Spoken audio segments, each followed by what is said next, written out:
తెలుగుదేశం పార్టీకి యువగళం పాదయాత్ర అనేది ఎంతో మేలు చేసింది. నారా లోకేష్ ఈ పాదయాత్ర మొదలుపెట్టిన నాటితో పోల్చితే ఇప్పుడు ఆ యాత్ర ముగిసే నాటికి ఎంతో మార్పు చూడవచ్చు. లోకేష్కు వ్యక్తిగతంగానే కాక పార్టీకి కూడా ఎంతగానో ఆదరణను యువగళం పాదయాత్ర తెచ్చిపెట్టింది. అయితే ఇలా రాష్ట్రమంతా పాదయాత్ర చేసిన వాళ్లకు తగిన ప్రతిఫలం దక్కుతుందనే ప్రచారం ఎప్పటి నుంచో ఉంది.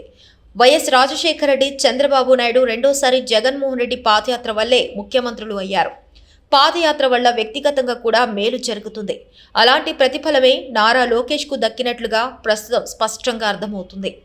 నారా లోకేష్ పాదయాత్ర 226 రోజులు సాగింది. 97 నియోజకవర్గాల్లో 3132 కిలోమీటర్లు లోకేష్ నడిచారు. కానీ లోకేష్ ముఖ్యమంత్రి అవ్వటానికి ఈ యాత్ర చేయలేదు.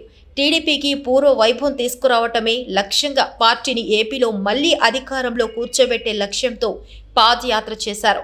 యాత్ర మొదలైన తొలి రోజుల్లో ఎన్నో నోర్లు ఆయన్ను విమర్శించేవి.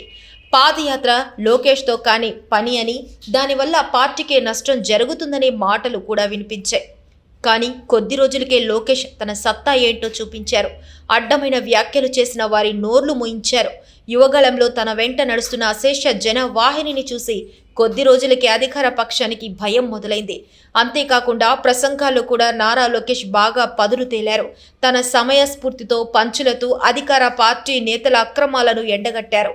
ఈ అంశాలతో టీడీపీకి బాగా ఊపు వచ్చింది. జనాల్లో లోకేష్ పాదయాత్రపై పాజిటివ్ టాక్ బాగా పెరిగిపోయింది. యువగళం పాదయాత్రకు వస్తున్న ఆదరణ చూసి టీడీపీ విజయం ఖాయమని అప్పుడే తేలిపోయింది. పైగా యువగళం పాదయాత్రలో లోకేష్ బిజీగా ఉండగా అనుకోని అవాంతరం ఏర్పడినప్పుడు లోకేష్ అన్ని సమస్యలను ఒంటరిగా పరిష్కరించగలిగారు. గత సెప్టెంబరులో చంద్రబాబు అరెస్ట్ అయి జైలుకు వెళ్లినప్పుడు పార్టీకి సంబంధించిన అన్ని వ్యవహారాలను చాలా సమర్థంగా చక్కబెట్టారు. ఢిల్లీకి వెళ్లి న్యాయ నిపుణులతో సంప్రదించటం, మరోవైపు ఎప్పటికప్పుడు వీడియో కాన్ఫరెన్స్లు, టెలికాన్ఫరెన్స్లు నిర్వహిస్తూ ఢిల్లీ నుంచే రాష్ట్ర నేతలకు దిశానిర్దేశం చేసేవారు. పార్టీ అధినేత లేని సమయంలో సమర్థంగా వ్యవహారాలను చక్కబెట్టారనే పేరు సంపాదించారు. ఇప్పుడు టీడీపీలో నేతలకు లోకేష్ అంటే ఎనలేని గౌరవం పెరిగింది. పాదయాత్రలో ప్రజల సమస్యలు వింటూ క్షేత్రస్థాయిలో మరింత రాటు తేలి ప్రజా అభిమాన నేతగా కూడా లోకేష్ పేరు తెచ్చుకున్నారు.